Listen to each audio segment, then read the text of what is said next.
যুবসাথী নিয়ে বিরাট আপডেট।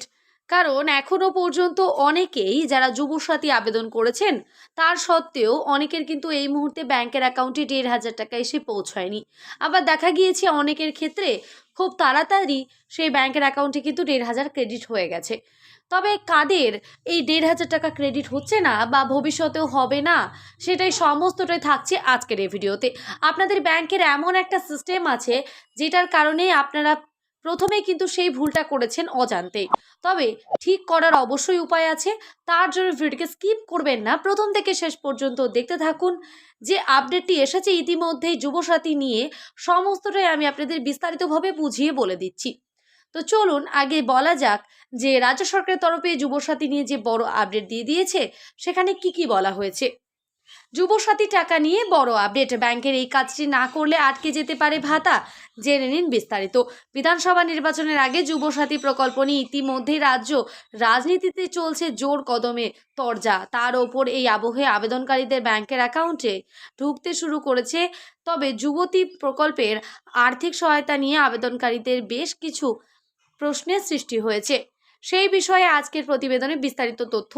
ব্যাংকের এই কাজটি না করলে মিলবে না যুবসাথী টাকা। বহু ক্ষেত্রে দেখা যাচ্ছে যুবসাথী প্রকল্পে সমস্ত তথ্য ও নথি ঠিক থাকার পরেও ব্যাংকের অ্যাকাউন্টে এখনো পর্যন্ত টাকা এসে ঢোকেনি।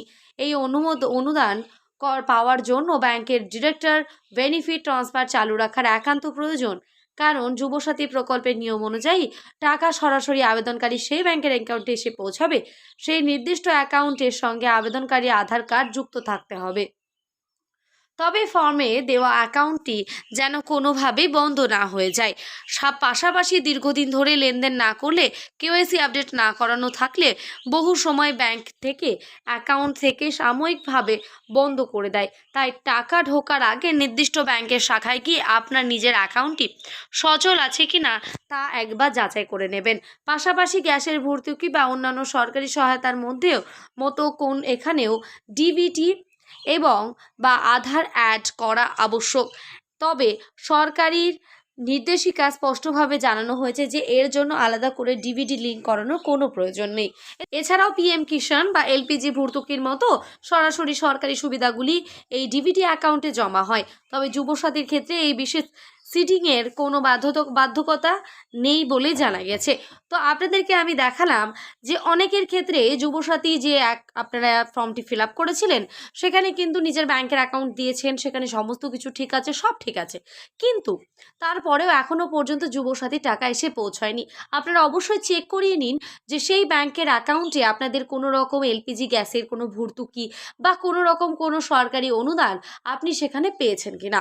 যদি পেয়ে থাকেন সেই ক্ষেত্রে কিন্তু সেই ব্যাংকের অ্যাকাউন্টে আপনার যুবসাথীর টাকা নাও ঢুকতে পারে।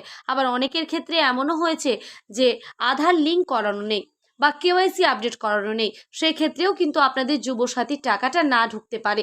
তাই অবশ্যই নিজের ব্যাংকের অ্যাকাউন্ট যেটি দিয়েছেন সেটি অবশ্যই চেক করিয়ে নিন যে আপনার সমস্ত কিছুই ঠিক আছে কিনা, এমনকি বায়োমেট্রিকও আপনাদের লিঙ্ক করা আছে কিনা। যদি করানো থাকে তাহলে কোনো অসুবিধা নেই, আপনাদের টাকা কিন্তু যুবসাথীর টাকা নিজেদের ব্যাংকের অ্যাকাউন্টে পৌঁছে যাবে।